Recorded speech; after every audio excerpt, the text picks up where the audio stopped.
이번 영상에서는 금융시장에서 주목하고 있는 잘파 세대에 대해 이야기해보려고 합니다. 잘파 세대가 가진 가치관과 행동 특성은 이전 세대와는 다소 차이가 있습니다. 이러한 잘파 세대의 금융소비 특성과 금융회사들이 이에 대응하기 위해 채택한 다양한 전략들을 살펴보겠습니다. 잘파 세대는 1990년대 중반부터 2009년 사이에 태어난 Z세대와 2010년 이후 태어난 알파 세대를 결합한 말입니다.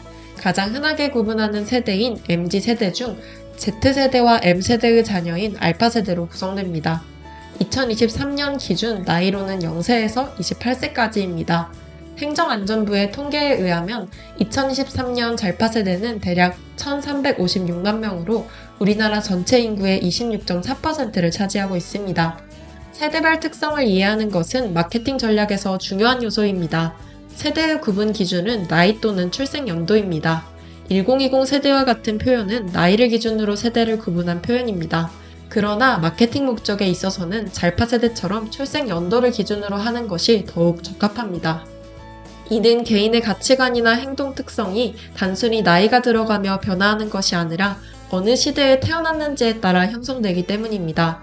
예를 들어 현재의 10대는 알파 세대로 구분되지만 20년 전의 10대는 Y세대로 불렸습니다. 세대 간의 이러한 구분은 단순히 나이의 차이를 넘어서 가치관과 행동 특성에서의 차이를 드러냅니다. 잘파 세대가 주목받는 가장 큰 이유는 고객의 세대 교체입니다.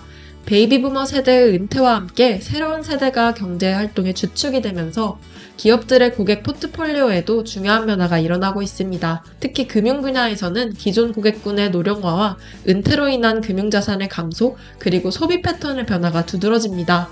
이에 따라 새로운 세대의 고객을 유치하는 것이 미래 수익성 확보의 핵심으로 부상하고 있습니다. 잘파 세대는 디지털 퍼스트가 아닌 디지털 온리 세대로서 태어날 때부터 디지털 기기를 손에 쥐고 자란 디지털 네이티브입니다. 이들은 전통적인 은행 지점 방문보다 모바일 앱을 통해 금융 업무를 처리하는 것을 선호합니다. 이에 따라 디지털 금융 서비스 수준에 대한 기대치가 상당히 높으며 핀테크 기업이나 인터넷 은행의 앱을 기존 은행의 서비스보다 더 자주 이용하는 경향을 보입니다. 잘파 세대에게 상품의 경쟁력, 즉 금리와 수수료는 여전히 중요한 요소이지만 여기에 더불어 긍정적인 고객 경험을 중요하게 생각합니다. 이들은 믿을 수 있고 사용하기 쉬우며 가급적 재미있는 서비스를 기대합니다. 사용자 경험을 향상시키기 위한 직관적인 앱 디자인, 간편하고 안전한 로그인 방식, 게임이나 소셜미디어와의 연동 등은 이들이 금융회사를 선택하는 데 있어 중요한 요소가 됩니다. 잘파 세대는 재테크에 대한 관심도 두드러집니다. 평생 직장의 의미가 사라진 시대에 익숙한 이들은 장기적이고 안정적인 직장보다는 조기 은퇴하는 인생을 더 선호합니다. 때문에 큰 자산을 만들기 위한 투자에 관심을 보입니다. 수익률의 미세한 차이에도 민감하게 반응합니다. 이들은 포인트, 리워드, 마일리지 같은 부가 프로그램을 적극적으로 활용하며 신속한 투자 정보 제공과 자산 포트폴리오 분석을 제공하는 금융회사의 매력을 느낍니다. 잘파 세대는 대량으로 제작되어 일방적으로 전달되는 콘텐츠보다는 개인의 취향에 맞춰 선택하고 때로는 스스로 생성하는 콘텐츠에 더 큰 가치를 둡니다. 유튜브, 인스타그램, 게임, 심지어 메타버스 환경에서의 활동은 이들의 금융 의사결정에도 영향을 미칩니다. 금융회사들은 콘텐츠 마케팅을 통해 이 세대와의 접점을 확대하기 위해 노력하고 있습니다. 저출산 시대에 태어난 잘파 세대는 가족 구성원 모두로부터 집중적인 관심과 지원을 받으며 성장했습니다. 한 명의 아이를 위해 부모, 양가, 조부모, 삼촌, 이모, 고모까지 8개의 주머니를 연다는 이른바 A포켓 현상이 이 세대에서 두드러집니다. 금융회사들은 이들의 첫 번째 금융상품 공급자가 되기 위해 경쟁적으로 마케팅 활동을 전개하고 있습니다. 금융회사의 잘파 세대 대응 전략 중 가장 대표적인 것이 전용 상품입니다. 2020년 10월 카카오뱅크는 청소년들의 금융활동을 지원하기 위해 카뱅미니라는 10대 전용 서비스를 선보였으며 출시 1년 만에 100만 명의 가입자를 확보했습니다. 이 서비스를 이용하는 청소년들이 입출금 계좌를 개설할 수 있는 연령에 도달했을 때 계좌 개설 비율이 90%에 달할 정도로 높은 전환율을 보였습니다. 이러한 전용 상품들은 단순히 브랜드 변경에 그치지 않고 잘파 세대의 생활 패턴을 지원하는 방향으로 금융 서비스를 특화하여 발전하고 있습니다. 2023년 4월 금융위원회는 부모가 비대면으로 자녀 명의의 계좌를 개설할 수 있도록 하는 가이드라인을 개편했습니다. 이로 인해 부모가 법정 대리인 자격으로 은행, 증권사 등 미성년자 자녀의 계좌를 편리하게 개설할 수 있게 되었습니다. 토스뱅크는 2023년 10월 인터넷 전문은행 최초로 미성년자 자녀의 계좌 개설부터 적금, 카드 이용까지 가능한 아이 서비스를 선보였습니다. 이 중 토스뱅크 아이 통장은 0세부터 16세까지 이용할 수 있습니다. 부모의 신분증과 계좌 인증을 통해 신원정보를 확인하고 스크래핑 방식으로 서류 확인 과정을 거치면서 비대면으로 편리하게 계좌를 개설할 수 있습니다. 예전에는 부모가 자녀의 계좌를 확인하기 위해 아이의 공인인증서로 로그인을 하거나 영업점을 방문해 확인해야 했는데 토스뱅크는 부모가 앱에서 아이의 통장 잔액조회는 물론 입출금 및 적금 가입과 해지도 가능합니다. 또 아이가 7세 이상이고 본인 명의의 휴대폰이 있다면 본인 계좌조회, 계좌이체, 거래내역 알림 서비스를 이용할 수 있어 직접 용돈 관리를 하면서 경제 개념을 쌓을 수 있습니다. 2024년 2월 기준 KB국민은행, 우리은행, 신한은행, 하나은행, NH농협은행 모두 비대면 계좌 개설 서비스를 제공하고 있어 영업점에 방문하지 않아도 앱에서 편리하게 자녀의 통장을 만들 수 있습니다. 각 은행별로 특색 있는 혜택도 제공하고 있습니다. KB국민은행과 신한은행은 자녀보험을 무료로 가입해주는 혜택을 제공하고 있고 하나은행은 출생, 입학 등 특별한 해에 특별 금리를 제공하고 있습니다. 우리은행은 경찰청 지문 사전 등록 고객에게 우대금리를 제공하고 있습니다. 다음은 전용 플랫폼입니다. 잘파 세대에 적합한 플랫폼 제공을 위해 두 가지 접근 방식이 활용되고 있습니다.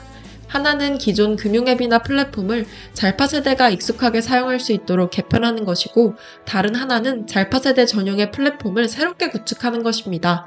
시중은행들은 주로 별도 플랫폼 운영을 선호하는 반면 인터넷 전문은행들은 기존 플랫폼을 재적용하는 방식을 선호합니다. 주목할 만한 사례로 하나은행의 아이부자 앱과 KB국민은행의 리브넥스트가 있습니다. 아이부자 앱은 부모와 자녀가 함께 쓰는 용돈관리 앱으로 용돈 주고받기, 모으기, 사용하기 등 다양한 금융활동을 모바일로 간편하게 수행할 수 있습니다. 특히 부모 외에도 조부모, 이모, 삼촌 등 친척을 초대해 용돈을 주고받을 수 있는 특징이 있습니다.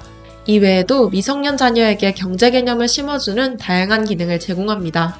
리브넥스트는 Z세대를 위한 특화 앱으로 독립적인 금융활동이 어려운 10대 고객의 금융 독립에 초점을 맞춘 서비스를 제공합니다. 소액 자동저축, AI 기반의 음성뱅킹 등 Z세대가 선호할 만한 금융 서비스를 선보이고 있습니다.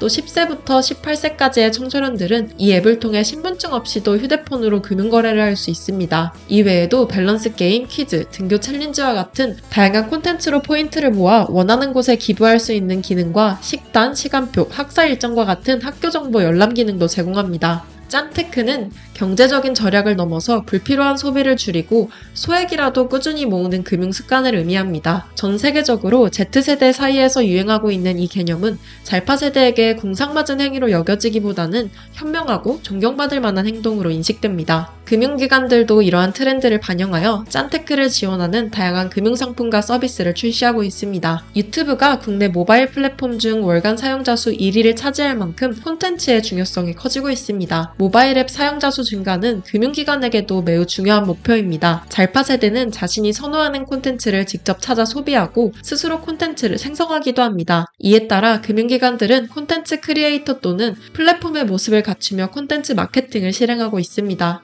잘파 세대는 아이돌 덕질이 하나의 문화로 자리 잡고 있습니다. 시중은행들은 아이돌을 광고 모델로 채택하여 마케팅에 활용하는 데 적극적이지만 이는 막대한 예산이 필요한 전략입니다.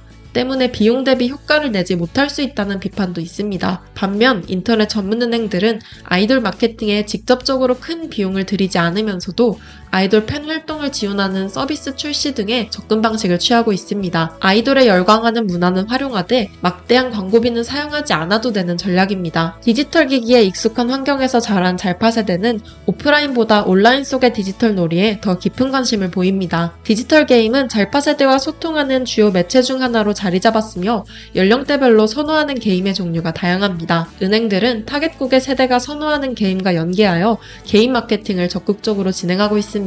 잘파 세대에게 다가가기 위해서 이미 그들이 친숙한 서비스와 제휴하는 방식은 효과적인 전략이 될 수 있습니다. 은행이 직접적으로 새로운 서비스를 개발하고 지속적으로 업데이트하는 것은 비용과 시간이 많이 드는 일입니다. 제휴를 통해 이러한 부담을 줄이면서 잘파 세대에게 보다 효과적으로 접근할 수 있습니다.